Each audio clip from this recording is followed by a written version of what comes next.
ఈనాటి ఈ సభ చూస్తూ ఉంటే కాంగ్రెస్ పార్టీ ఆధ్వర్యంలో ప్రజాప్రభుత్వం చేస్తున్నటువంటి ఈ కార్యక్రమాల్ని పెద్ద ఎత్తున జిల్లా నలుమూల నుంచి ప్రజానికం అంతా కూడా ఇక్కడికి వచ్చి ఆశీర్వదిస్తున్నట్టుగా కనిపిస్తూ ఉంది. మీ ఆశీర్వచనాలు, మీ అభిమానం, మీరు చూపించేటువంటి ప్రేమ ఈ ప్రభుత్వానికి ఆక్సిజన్ లాంటిది, ఇంకా పెద్ద ఎత్తున పనులు చేయటానికి ఉపయోగపడుతుందని కూడా ఈ సందర్భంగా మీ అందరికీ మనవి చేస్తూ ఉన్నాను. మిత్రులారా, నేను ఎక్కువ సమయం తీసుకోకుండా కొన్ని విషయాలు, 2-3 విషయాలు మాత్రమే చెప్పి నేను ముగిస్తాను. ఎందుకంటే ఈ సభ యువ వికాసం అని మనం ఈరోజు పెద్ద ఎత్తున ఒక పండగ కార్యక్రమాన్ని చేసుకుంటున్నాం. యువ వికాసం అంటే రాష్ట్రంలో ఉన్నటువంటి నిరుద్యోగ యువతీ యువకులతో పాటు మిగతా వాళ్ళందరికీ కూడా పెద్ద ఎత్తున ఒక వికసించేటువంటి వాళ్ళ చిరునవ్వులతో కూడినటువంటి మోములు చూడటం కోసం ఈ రాష్ట్ర ప్రభుత్వం చేస్తున్నటువంటి కార్యక్రమాలను ప్రతిబింబించడమే ఈనాటి ఈ యువ వికాసం. ఈ రాష్ట్రం తెచ్చుకున్నదే ఉద్యోగాల కోసం. అటువంటి రాష్ట్రంలో 10 సంవత్సరాలు పరిపాలన చేసిన టీఆర్ఎస్ పార్టీ ఎవరికి ఉద్యోగాలు ఇవ్వలేదు, గాలికి వదిలేశారు.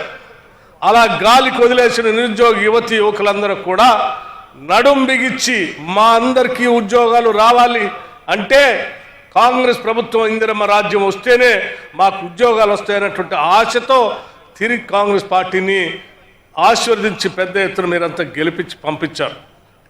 ఆనాడు పంపించిన నాటి నుంచి ఈనాటి వరకు మేము లెక్కలేస్తే 56,000 మంది నిరుద్యోగ యువతీ యువకులకి ఈ కేవలం 10-11 నెలల్లో ఇన్ని వేల ఉద్యోగాలు నియామక పత్రాలతో సహా ఇచ్చినటువంటి చరిత్ర నిజంగా చాలా సంతోషించదగినటువంటి చరిత్ర.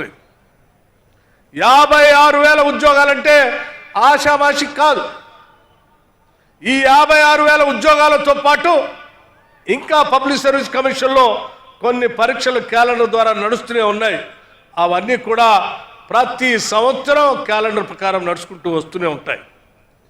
వాటితో పాటు యువత అందరికి కూడా ఒక టెక్నికల్గా సౌండ్గా ఉండాలనేటువంటి ఆలోచనతో స్కిల్ యూనివర్సిటీ పెట్టారు. అడ్వాన్స్ టెక్నాలజీ సెంటర్స్ పెట్టి 65 అడ్వాన్స్ టెక్నాలజీ సెంటర్స్ పెట్టి రాష్ట్ర వ్యాప్తంగా యువతకు తర్ఫీదు ఇస్తూ ఉన్నాం. వీరందరికీ ఉద్యోగ అవకాశాలు రావాలనేటువంటి ఆలోచనతోనే. అట్లాగే సింగరేణి కార్మికులందరికీ కూడా గతంలో ఎప్పుడూ లేనట్టుగా ఈ సింగరేణి కార్మికులకి ప్రమాదవశాత్తు ఏమైనా జరిగితే ₹1 కోటి ఇన్సూరెన్స్ చేసినటువంటి చరిత్ర కేవలం కాంగ్రెస్ ప్రభుత్వం, ఈ రాష్ట్ర ముఖ్యమంత్రి రేవంత్ రెడ్డి గారి నాయకత్వంలో నడుస్తున్న ఇందిరమ్మ రాజ్యం మాత్రమే ధైర్యంగా తీసుకోగలిగింది, చేయగలిగాం కూడా. ₹1 కోటి ఇన్సూరెన్స్ బహుశా దేశ చరిత్రలో ఎక్కడా లేదు. అట్లాగే ఈ కార్యక్రమానికి వచ్చేటప్పుడు ఇక్కడ శాంక్షన్ చేసినటువంటి కార్యక్రమాలు ఈ పెద్దపల్లి కొత్త జిల్లా అయినప్పటికి కూడా చివరికి బస్ స్టాండ్ కూడా లేకపోతే ఇవాళ శాంక్షన్ చేసినటువంటి లెక్కలు ఒకసారి చూస్తూ ఉంటే దాదాపు 1,500 కోట్ల రూపాయలతో ఈరోజు ఈ పెద్దపల్లి శాసనసభ సాక్షిగా ఈరోజు మనం శాంక్షన్ చేసుకొని ఇవాళ శంకుస్థాపన కార్యక్రమాలు చేసుకుంటున్నాం. 1,500 కోట్ల కార్యక్రమాలు చేసేటప్పుడు శ్రీధర్ బాబు గారు ఇక్కడ మాట్లాడుతూ, సార్ మీరు చాలా కార్యక్రమాలు చేశారు, మేము చెప్పాలా, మీ అనుమతి కావాలా అన్నారు. చెప్పండి అండి అన్నాను. ఎందుకనంటే 10 సంవత్సరాలు శాసనసభ్యుడిగా నేను ప్రత్యక్షంగా చూశాను. ఆనాటి ఈజీఎస్ ఎంప్లాయ్మెంట్ గ్యారంటీ స్కీమ్ ద్వారా వచ్చేటువంటి నిధులతో ఆయా శాసనసభ నియోజకవర్గాల్లో శ్మశాన వాటికలు కడితే దానికి పెద్ద ఎత్తున దండేసి ప్రారంభోత్సవం చేసి పెద్ద అభివృద్ధి చేస్తున్నట్టుగా చూపించేవాడు. ఈజీఎస్ డబ్బులతో గ్రామీణ ప్రాంతాల్లో ఎక్కడైనా చిన్న నర్సరీ కడితే దానికి ప్రారంభోత్సవం చేసి పెద్ద అభివృద్ధి కార్యక్రమం చేస్తున్నట్టుగా చూపించేవాడు. ఈజీఎస్ డబ్బులతో లేకపోతే ఐకేపీ వాళ్ళు కొనుగోలు కేంద్రాలు మొదలు పెడితే అక్కడ రిబ్బన్ పెట్టి మంత్రి శాసనసభ్యుడు పోయి కట్ చేసి పెద్ద ఎత్తున ఏదో అభివృద్ధి కార్యక్రమాలు చేస్తున్నట్టుగా ప్రచారం చేసుకున్నటువంటి కేవలం కేంద్ర ప్రభుత్వం ఆనాటి యూపీఏ ప్రభుత్వం మొదలుపెట్టిన ఈజీఎస్ డబ్బులతో చేసే కార్యక్రమాల్ని ఆనాటి ప్రభుత్వాలు కింద ఉన్నటువంటి మేట్కి లేకపోతే ఈజీఎస్లో పనిచేసే ఫీల్డ్ అసిస్టెంట్తో చేపించేటువంటి వాడు. అటువంటి పనుల్ని 10 సంవత్సరాలు టీఆర్ఎస్ ప్రభుత్వం ప్రారంభోత్సవాలు చేసి ఇదే అభివృద్ధి అని చేసి చూపించుకొని ప్రచారం చేసినటువంటి పరిస్థితుల్ని చూసినటువంటి వ్యక్తిగా ఈరోజు సాక్షాత్తు పెద్దపల్లి పట్టణంలో బస్టాండ్తో పాటు అనేక ఇరిగేషన్ ప్రాజెక్టులతో పాటు రోడ్లతో పాటు 1500 కోట్ల రూపాయలు శాంక్షన్ చేసి ఇక్కడికి వచ్చి ప్రారంభోత్సవం చేసుకుంటుంటే అవి కూడా చెప్పకపోతే ఇంకా ఎందుకండి మీరు తప్పనిసరిగా చెప్పండి అని అన్నాం. టీఆర్ఎస్ పార్టీ నాయకత్వం గత కొన్ని రోజులుగా సోషల్ మీడియా ద్వారా ఈ కాంగ్రెస్ ప్రభుత్వం ఏం చేయట్లేదు, ఏం పని చేయట్లేదు, ప్రజలను గాలికి వదిలేశారని చెప్పి రోడ్డు మీదకి వచ్చి ధర్నాలు చేస్తాం, లేకపోతే పేపర్లో ప్రకటనలు ఇస్తాం, లేకపోతే సోషల్ మీడియాలో బురద తల్లుతాం అని చేసే కార్యక్రమాలు చేస్తూ ఉంటే మేమందరం అనుకున్నాం మేము అధికారంలోకి వచ్చింది ప్రజల కోసం పని చేయటానికే తప్ప పని చేయకుండా వాళ్ళలాగా ప్రచార కార్యక్రమాలు చేసుకోవటానికి రాలేదు. మేము అధికారంలోకి వచ్చిన దగ్గర నుంచి ముఖ్యమంత్రి రేవంత్ రెడ్డి గారితో పాటు ఈ మంత్రి మండలిలో ఉన్న ప్రతి మంత్రి రోజుకి 18 గంటలు పనిచేస్తూ అనేక అభివృద్ధి కార్యక్రమాలు చేసుకుంటూ భవిష్యత్ తరాలకు ఏమేమి కావాలో చేసుకుంటూ పునాదులు వేసుకుంటూ పోతూ వచ్చాము తప్ప ఏ రోజు ప్రచారం చేసుకుందాం అనేటువంటి ఆలోచన చేయలేదు. ఒకవేళ మేము కూడా వాళ్ళలానే ప్రచార కార్యక్రమాలు చేసి ఉంటే ఈరోజు రాష్ట్రంలో ఇవాళ పెద్ద ఎత్తున ఈ కాంగ్రెస్ ప్రభుత్వం చేసినటువంటి పనులు కనపడేవి. ఆ కనపడినటువంటి అభివృద్ధిలో ఈరోజు ప్రతి మనిషి కూడా ఆనందంతో పండుగ చేసుకునేటువంటి వాతావరణం కనిపించేది.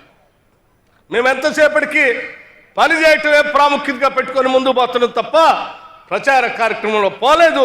కానీ తప్పట్లేదు. ఈరోజు వీళ్ళు చేసే తప్పుడు ప్రచారం చూస్తూ ఉన్నప్పుడు చేసిన పనిని కూడా చెప్పాల్సిన అవసరం ఉందనేటువంటి ఆలోచనతోనే చెప్పండి, మనం 1500 కోట్ల రూపాయలు ఇక్కడ శాంక్షన్ చేశాం చెప్పండి అని అడిగాం. మిత్రులారా మీకు కూడా చెప్తా ఉన్నాం, ఒక్కసారి ఆలోచన చేయండి. 1 సంవత్సర కాలంలో కేవలం 1 నెల రోజుల్లో ఈ దేశ చరిత్రలో ఏ రాష్ట్రంలో కూడా 21,000 కోట్ల రూపాయలు హార్డ్ క్యాష్ నేరుగా అకౌంట్ నుంచి ప్రభుత్వ అకౌంట్ నుంచి రైతుల అకౌంట్లోకి ట్రాన్స్ఫర్ చేసినటువంటి చరిత్ర ప్రభుత్వం ఏదైనా ఉంది అంటే అది కేవలం మన ప్రభుత్వం, ప్రజల ప్రభుత్వం, ఇందిరమ్మ ప్రభుత్వం ఉంది తప్ప 1,00,000 రూపాయలు రుణమాఫీ చేస్తా అని చెప్పి 5 సంవత్సరాలు ఏడిపించిన టీఆర్ఎస్ పార్టీ చేయలే. ఈరోజు 10 సంవత్సరాలు పరిపాలన చేసిన మీరు తెచ్చిన అప్పులకు సంబంధించిన డబ్బులు కట్టలేక తప్పదు, కట్టకపోతే బ్యాంకులు ఊకోవు కాబట్టి కేవలం ఈ 11 నెలల్లోనే హార్డ్ క్యాష్ 64,000 కోట్ల రూపాయలు బ్యాంకుకి అప్పులు వడ్డీలు కట్టాం. ఒక పక్కన 200 యూనిట్లకే కరెంటు ఇస్తూనే, ఇంకో పక్కన రాష్ట్రంలో ఉన్నటువంటి మహిళలందరికీ ఉచిత బస్సు ప్రయాణం చేపిస్తూనే, ఇంకో పక్కన 500 రూపాయలకే గ్యాస్ సిలిండర్ ఇస్తూనే, ఇంకో పక్కన పండిన ప్రతి గింజను కొనుగోలు చేస్తూ సన్నాలకి 500 రూపాయలు బోనస్ ఇస్తూనే, ఇంకో పక్కన రాష్ట్రంలో ఉన్న ప్రతి నిరుద్యోగ యువకులకి ఉద్యోగ అవకాశాలు కల్పిస్తూనే మేము ఈ పనులు చేసుకుంటూ ముందుకు పోతా ఉన్నాం. వాటితో పాటు భవిష్యత్తు గురించి ఆలోచన చేసి అనేక ఇన్ఫ్రాస్ట్రక్చర్ సంబంధించిన కార్యక్రమాలు చేసుకుంటూ పోతా ఉన్నాం. ఈ ప్రాంతంలో ఉన్నటువంటి ఇరిగేషన్ ప్రాజెక్ట్, ఈ ప్రాంతానికి సంబంధించిన సింగరేణిలో బతున్నటువంటి లక్షలాది మంది కుటుంబ సభ్యులను దృష్టిలో పెట్టుకొని వారికి కావాల్సిన అభివృద్ధి కార్యక్రమాలు కూడా ప్రణాళికబద్ధంగా ముందు తీసుకొని పోతా ఉన్నాం. సింగరేణి ద్వారా ఉన్నటువంటి పవర్ ప్రాజెక్టు సంబంధించి జైపూర్లో ఉన్నటువంటి స్టేజ్ 1 నుంచి ఇవాళ స్టేజ్ 2లో కూడా ఇంకొక థర్మల్ పవర్ ప్రాజెక్ట్ కూడా కట్టించాలనేటువంటి ఆలోచనతో టెండర్ పిలిచి ముందుకు పోతా ఉన్నాం ఈ ప్రాంత అభివృద్ధి కోసం. రామగుండంలో ఆనాడు ఎప్పుడో నిజాం టైంలో కట్టినటువంటి థర్మల్ పవర్ ప్రాజెక్ట్ దాని వయసు అయిపోయి అది పనిచేయక మూల పడితే 10 సంవత్సరాలు గాలికి వదిలేసినటువంటి టీఆర్ఎస్ పార్టీ లేక మేము గాలికి వదిలేదాన్ని. ఈ ప్రాంత ప్రజలకు దాంతో భావోద్రేకంతో ముడిపడి ఉంటే తప్పనిసరిగా దాన్ని కూడా టేకప్ చేస్తామని చెప్పి ముఖ్యమంత్రి గారు మిగతా మంత్రిమండలి అందరితో మాట్లాడి రామగుండంలో కూడా సింగరేణి జన్కో వాళ్ళ జేవీతో త్వరలోనే అక్కడ ఒక అద్భుతమైనటువంటి థర్మల్ ప్రాజెక్ట్ని సూపర్ క్రిటికల్ పవర్ ప్రాజెక్ట్కి భూమి పూజ చేసే కార్యక్రమం చేయబోతా ఉన్నాం. ఇవన్నీ ఈ రాష్ట్రం మీకోసం, ఈ రాష్ట్ర ప్రభుత్వం ప్రజల కోసం చేసేటువంటి కార్యక్రమాలని చెప్పి మీ అందరికీ నేను సవినయంగా మనవి చేస్తూ, మిత్రులందరికీ ముఖ్యంగా ఉత్తర తెలంగాణ ప్రాంతంలో ఉన్నటువంటి ప్రజలందరికీ ఒకటే విజ్ఞప్తి చేస్తూ ఉన్నాం. ఈ రాష్ట్రం తెచ్చుకున్నది ఉద్యోగాల కోసం, నీళ్ల కోసం, ఆత్మగౌరవం కోసం, స్వేచ్ఛ కోసం, భావస్వేచ్ఛ కోసం, తృప్తిగా మన ప్రభుత్వం మనం అని గర్వంగా బతకటం కోసం తెచ్చుకున్నాం. నీళ్లు తీసుకురాలే. మేడిగడ్డ అన్నారం సుందెల ముందుకు మునిగిపోయింది, అంటే కుంగిపోయింది, పనికి రాకుండా పోయింది. 1,25,000 కోట్లు దాని మీద ఖర్చు పెట్టారు. నీళ్లు రాలే.